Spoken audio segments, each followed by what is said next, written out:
So I'm going to be platinuming this game and Jak 2 and Jak 3 as well, because recently, I think it's actually like 2 days ago on the PlayStation Network, the Jak and Daxter trilogy was released on the PlayStation Market, and I was really excited because I played these games a lot when I was younger, and so I was actually thinking about how I wish that they would actually do this about like a week ago, and sure enough, they've been released. So I'm going to go through and platinum them one at a time, and so let's get right into it.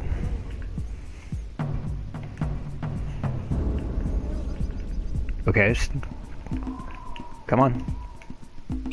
Start button. Oh, it's the touchpad. Okay. New game. Yes.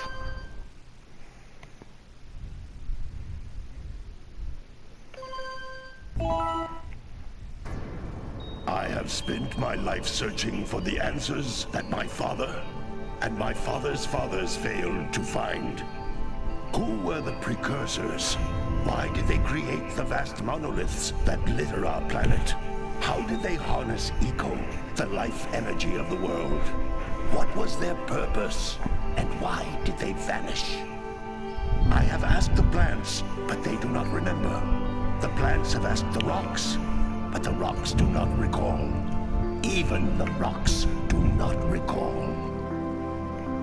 Every bone in my body tells me that the answers rest on the shoulders of a young boy. Oblivious to his destiny, uninterested in the search for truth, and rejecting of my guidance. And why would he want to listen to old Samus the Sage anyway? I'm only the master of green eco, one of the wisest men on the planet.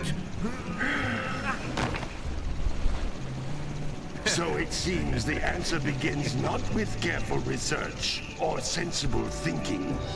Nay, as with many of fate's mysteries, it begins with but a small act of disobedience. Hey! Jak, old green stuff told us not to come here.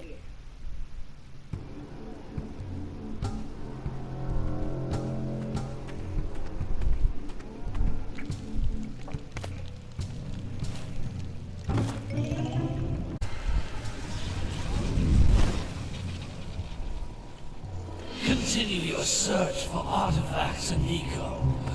If the locals possess precursor items, you know what to do. Deal harshly with anybody who strays from the village. We will attack it in due time.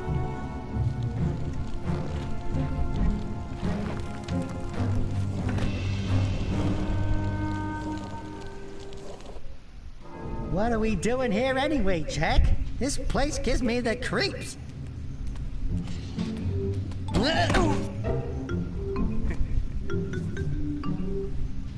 Huh?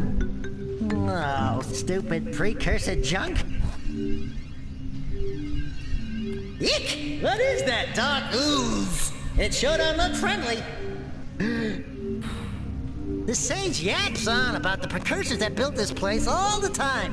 Where did they go? Why did they build this crap? Now, I like precursor orbs and power cells as much as the next guy. But if you ask me, they must have been real losers. Wow! How did you do that? I think we're in trouble!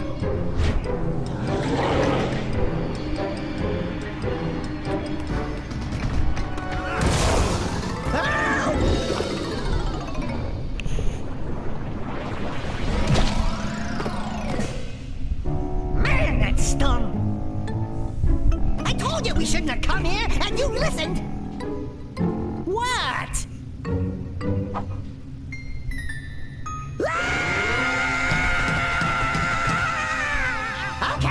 Okay. I'm fine.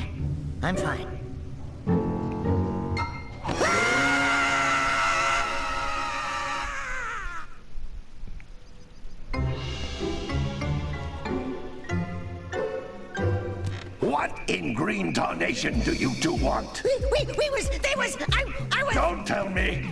Instead of heeding my wisdom, the two of you went mucking around in the only place that I told you not to go. Misty Island. That's right. And then... And, Daxter, you finally took a much-needed bath, but in a bathtub filled with dark eco. Look, old man, are you gonna keep yapping, or are you gonna help me out of this mess? I'm gonna keep yapping, because in my professional opinion, the change is an improvement. And besides, I couldn't help you if I wanted to. What? There's only one person who has studied Dark Eco long enough to have a chance at returning you to your previous form. Carl Acheron, the Sage. But he lives far to the north. Far, far to the north. Nobody has spoken to him in ages. I would teleport you there, but I can't do that either. None of the 3 sages that maintain the other teleporter gates have seen fit to turn their ends on for quite a while. The only other way north is by foot through the Fire Canyon, but its volcanic soil is hot enough to melt precursor metal. You can't just walk through it. But you could fly over it, if you had a zoomer equipped with a heat shield. I just happen to be working on such a thing at this very moment. All I would need is 20 power cells to give it enough energy to withstand the canyon's heat. Isn't that right, Daddy? Yes, Kira, that might work. But where are a boy and a half going to get 20 power cells? From the villagers. Most of them have a power cell or 2 stashed away somewhere. And even if they aren't willing to just give them away, greasing their palms with a few precursor orbs should do the trick. And I bet there are even more of them out in the wilds just waiting for some brave adventurer to find. Well, we've got the brave adventurer at least. Brave adventurer? You two couldn't find your way out of the village without training. Before you do anything else, you better go through the warp gate and get some practice on Gyser Rock. We won't find any more of that dark gooey eco stuff, will we? Cause I'd hate to fall in again and turn into you. Get in there before I turn you both into ferns.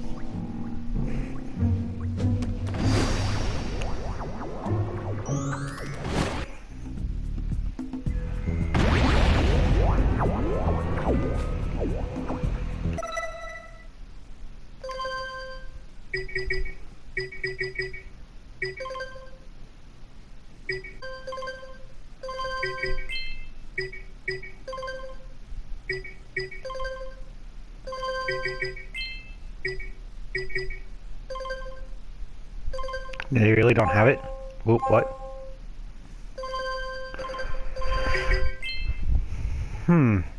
Interesting.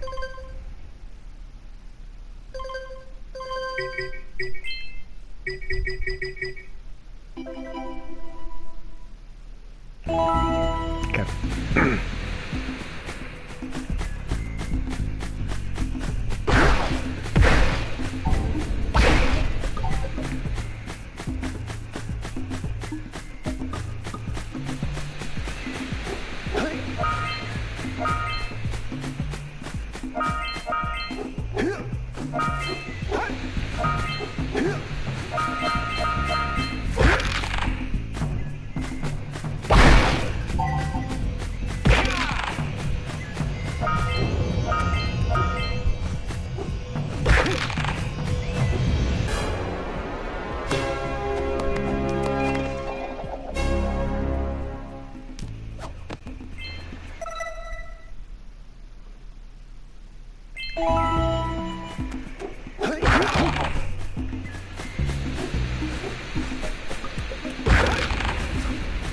Okay, I believe it's... Yep, there we go. Whoops. In order to break these crates, you have to jump and then slam down on them. And there's 7 in each area. And when you get all 7, you get a power cell.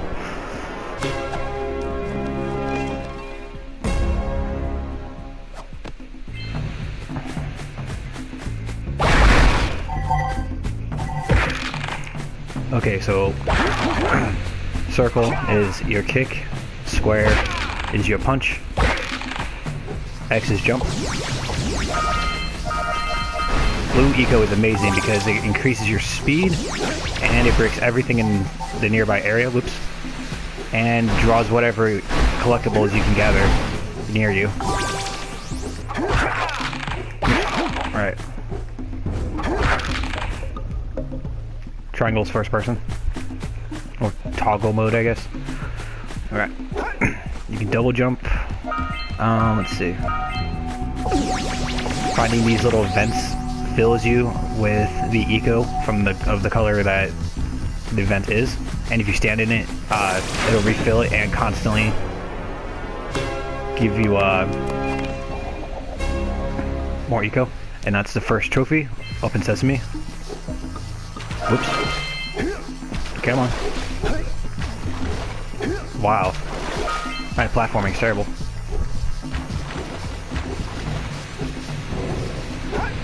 Come on.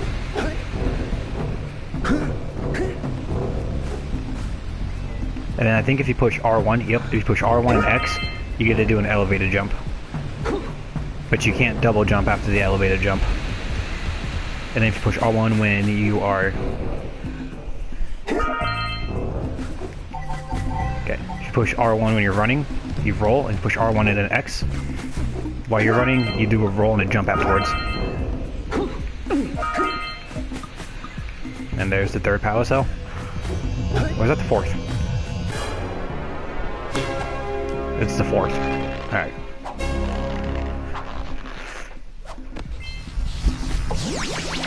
And for these little platforms, you almost always need blue eco in order to get them to turn on. But once they're turned on, they stay on, so that's nice. And then you slam down into that, and there you go.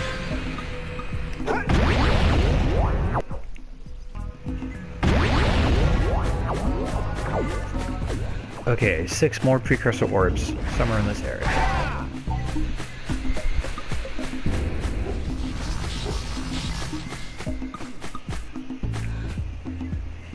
Yep, they're down here. Okay, so there's 3, and there's 6. Alright, cool. So now that's every precursor orb in every area I've been to so far.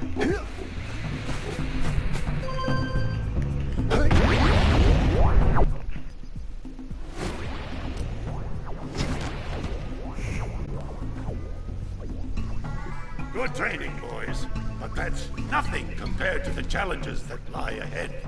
Then no problem. We got the moves, eh, Jack? We'd love to stay and chat, Big Green, but we're, itching to get on with our adventures. Fine, fine. Adventure away, then.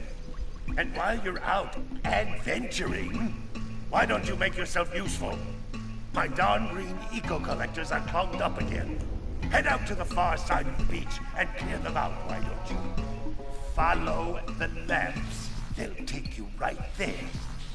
Now, all of you, get out of here!